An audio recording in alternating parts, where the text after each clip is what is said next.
So when you say seed, for as long as the earth remaineth, seed time and harvest time, you know, cold and heat, summer and winter, day and night, they shall not cease. What does that mean? It means that these are set elements that are going to exist for as long as the earth remaineth.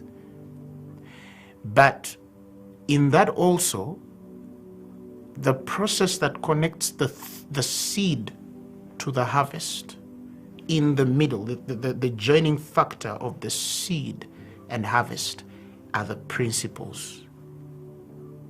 The seed has principles. Okay? The joining factor between cold and heat, there are principles, there are laws that are set in the earth by God, that this must happen for cold to come, this must happen for heat to come. For example, the source of heat for the earth is the sun.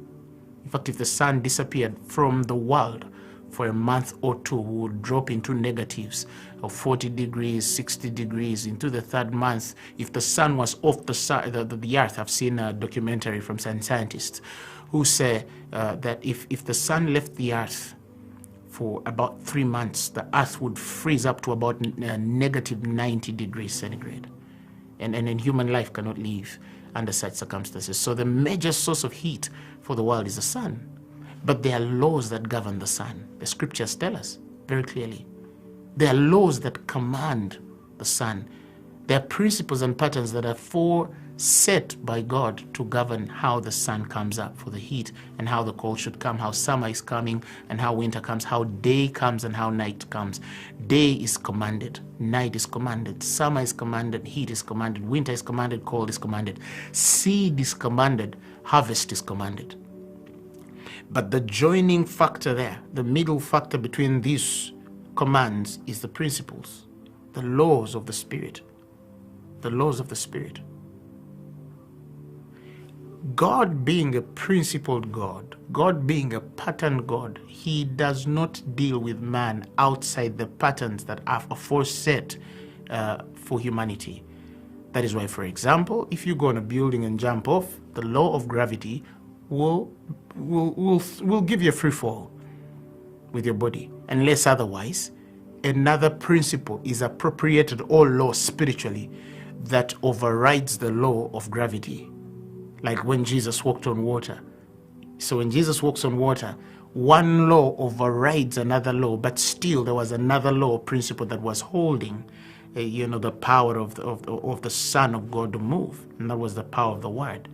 It's, of course, it helps us understand that certain laws in the Spirit can override other laws in the Spirit, but the laws that override these other laws are still aligned to the Spirit of truth. They're not outside the confines of God's control and judgment. All right, so understand that God is a pattern God, and in working with humanity, he has desired to work with men according to the pattern of the Spirit. Now, there are, for example, 5 major laws or patterns of the Spirit that define a successful minister. Let's begin from ministry, all right? Because ministries are altars. And because ministries are altars, these are the spaces from which the sons of men feed. A nation is as strong as its altar. A family is as strong as its altar.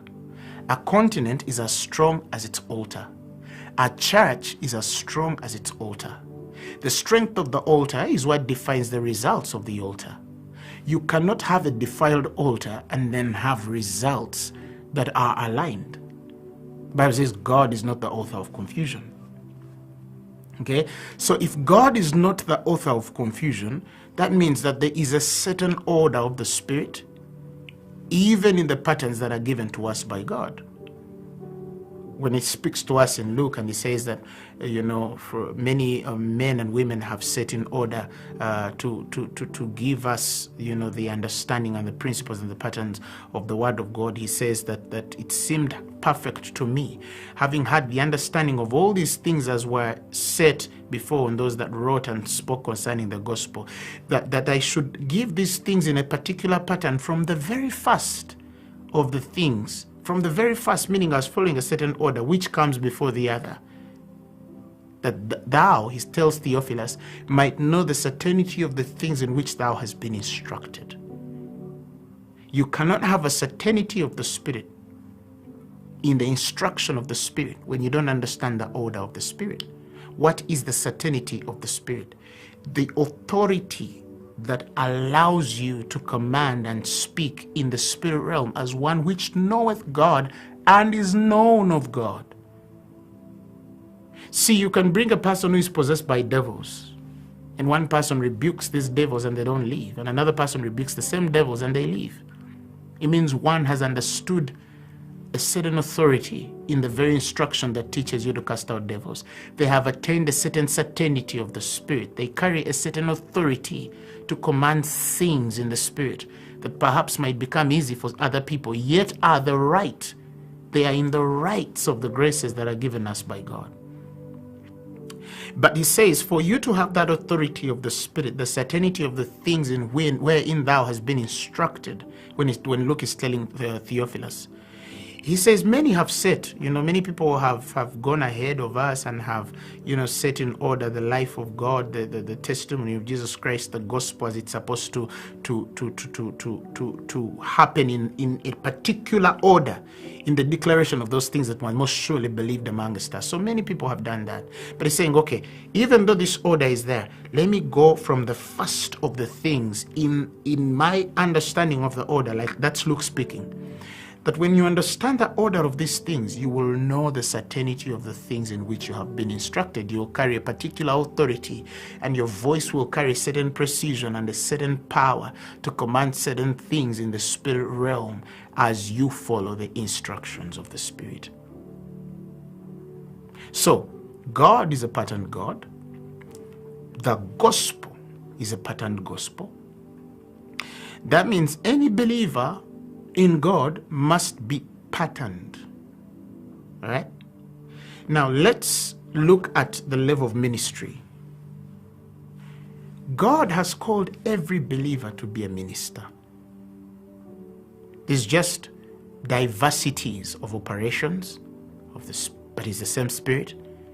Diversities of gifts, but the same Spirit. Diversities of manifestations or demonstration, but it says, but the same Spirit.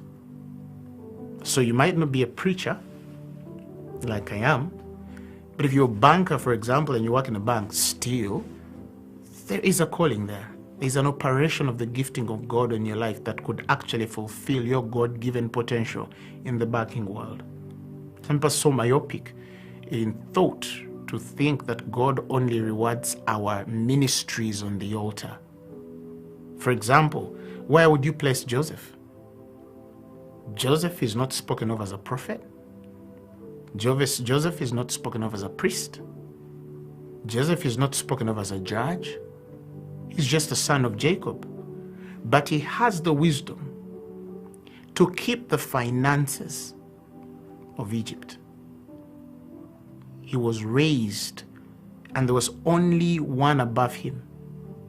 That was the Pharaoh. The rest of them were below him. But he was a dreamer. He was a man whose graces was not only in the interpretation of dreams, but also in the applications of the interpreted dreams. Those are two things. You can be able to interpret a dream, and that's one thing, but it's another to have a solution of what you have interpreted. Joseph had that ability and became a governor. All right? And so we can learn how to make money for the kingdom through Joseph.